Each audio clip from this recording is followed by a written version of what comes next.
नमस्ते दोस्तों। स्वागत है आप सबका हमारे चैनल हिंदी साहित्य वाटिका में। आइए सुनते हैं आज उषा वधवा जी द्वारा लिखी एक बहुत ही प्रेरक कहानी। समय बदल गया है। दोस्तों, कन्या भ्रूण हत्या सभ्य समाज के लिए सचमुच एक अभिशाप है।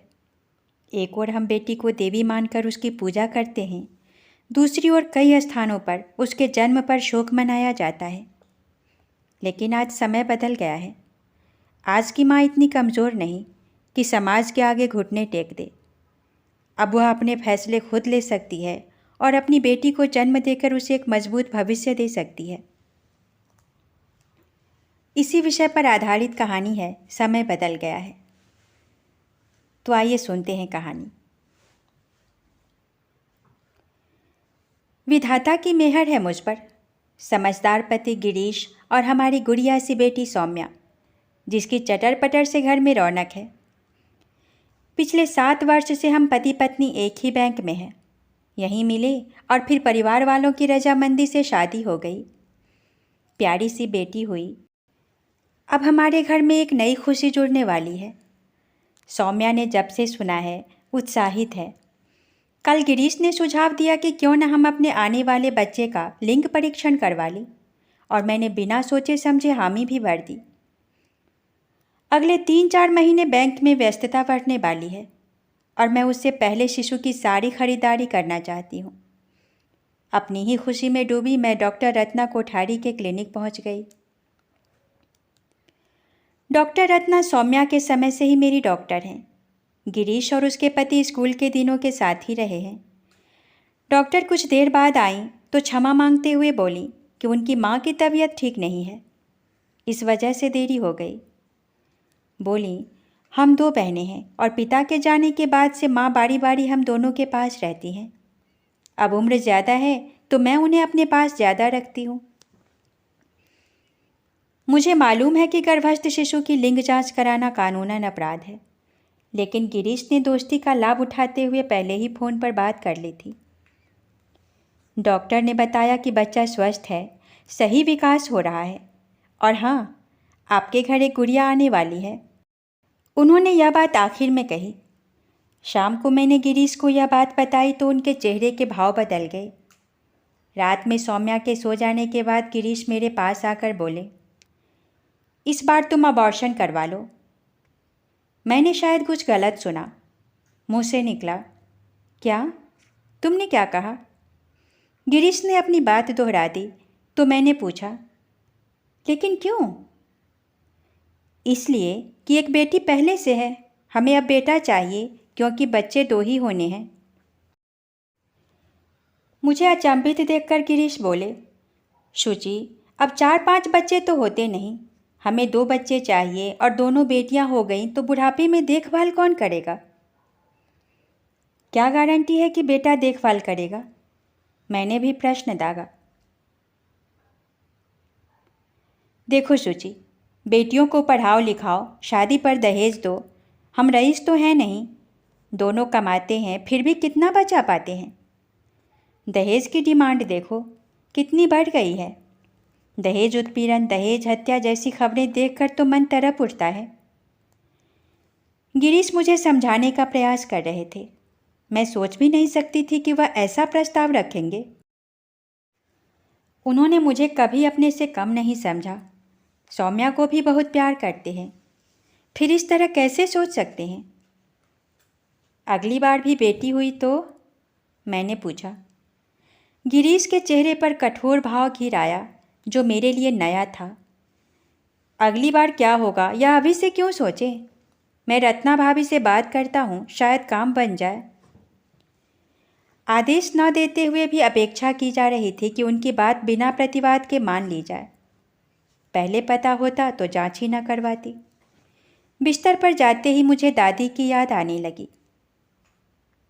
मेरे दोनों छोटे भाइयों से भरपूर प्यार होते हुए भी मुझसे खास लगाव था उनका।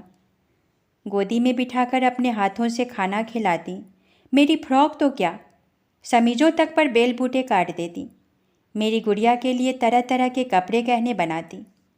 मैं 10वीं में पढ़ती थी जब समाज विज्ञान की पुस्तक में पढ़ा था कि प्राचीन समय में भारत के कुछ इलाकों में कन्या का जन्म होते ही उसे मार दिया जाता था। उसके मूल में थी एक परंपरा जिसके अनुसार विवाह के समय कन्या के पिता को वर के पिता के चरणों में अपनी पगड़ी रखकर कन्या को स्वीकार करने की विनती करनी होती थी। इससे बचने के लिए मूल कारण को ही खत्म कर दिया जाता था। कन्या का जन्म होते ही उसे मार दिया जाता था। राजस्थान हरियाणा में ऐसे कई गांव हैं जो दावा करते हैं कि वहां वर्षों से बारात नहीं आई। आश्चर्य यह है कि यह प्रथा उच्च वर्णों व समृद्ध वर्गों में अधिक थी। उनकी समस्या दहेज की नहीं, सम्मान की थी। उच्च वर्ग का व्यक्ति दूसरे के सामने झुके कैसे? उन्हें स्त्री, माँ और पत्नी के रूप में तो स्वीकार्य थी, लेकिन बेटी के रूप में नहीं। मुझे समझ नहीं आता था कि भला कोई माँ अपनी बच्ची को कैसे मार सकती है। बेटा हो या बेटी, प्रसव पीड़ा तो एक सी होती है। मैंने सोचा कि हम भी तो राजस्थान के हैं, जरूर दादी माँ को मालूम होगा। मैंने उन्हीं से पूछने का निश्चय किया। दादी ने पहले तो टालने की कोशिश की, फिर बोली, पहले होता होगा वहाँ ऐसा, अब नहीं होता। तुम पढ़ाई करो, इधर उधर ध्यान ना दो। मुझे संदेह हुआ कि वह मुझसे कुछ छिपा रही हैं। मैंने भी जिद ठान ली तो आखिर दादी को मानना पड़ा। मेरे सामने दिल दहलाने वाला तथ्य था। दादी बता रही थी, राजस्थान के एक छोटे से गांव माधोपुर में ब्याह कर आई थी मैं। पूरे गांव में धाक थी मेरे ससुराल की। हवेली, नौकर चाकर सब कुछ था।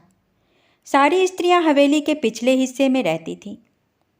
वहीं से कपड़ा गहना खरीदा जाता, दवा दारू और प्रसव होता। मेरे ससुर फक्र से कहते कि उनके यहाँ लड़की नहीं है, इसलिए उनका सिर नहीं झुकेगा।